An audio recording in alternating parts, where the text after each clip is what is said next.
Well, maybe it's because I grew up in East Berlin, and we were not allowed to think outside our little confined areas. I had always the travel bug, and I always wanted to live somewhere where I couldn't live, or I was not allowed to think about living or going. So traveling, I love to travel. I always wanted to go everywhere. And I think at some point, because it really stuck with me that the government told me I can't go here, I can't go there, I cannot live where I wanted to go, I said, watch me. And the first time I came to New York, I got out of this dorm that I was staying at the Salvation Army on 39th Street, and I felt at home right away.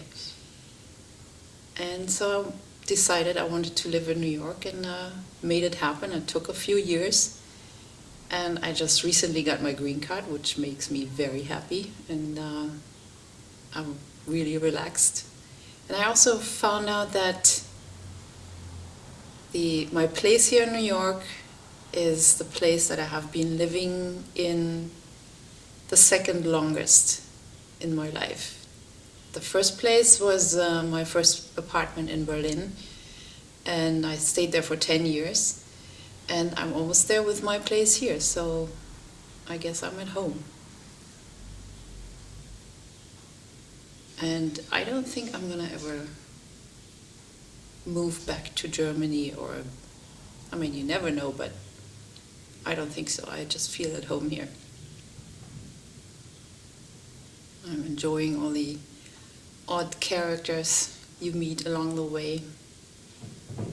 Dave's one of them. And no, I feel at home. It's a good feeling to have.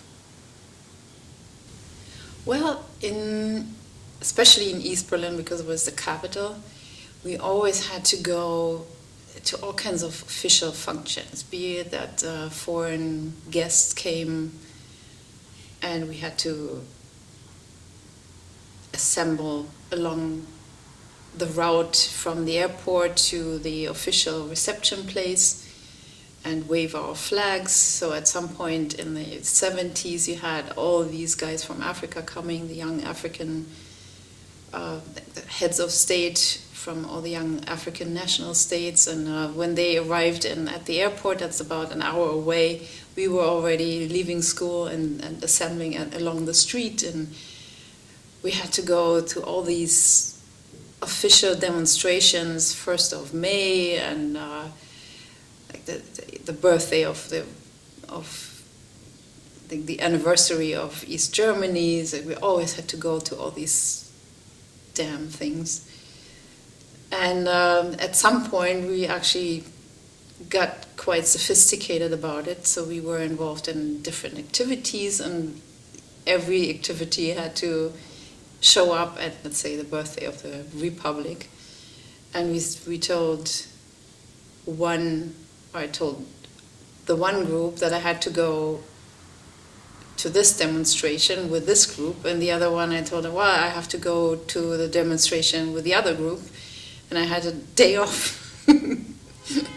We're just having fun.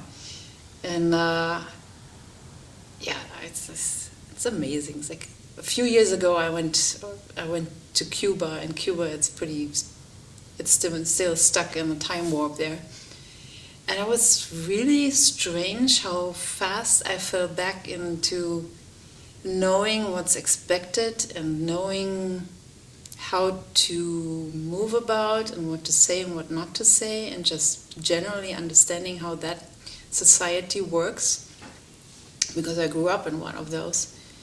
So it's interesting in a way how adaptable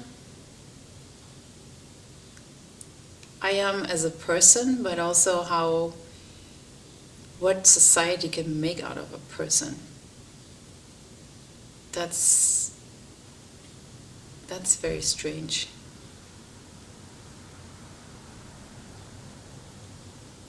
and the physical discomfort that you feel when you see all these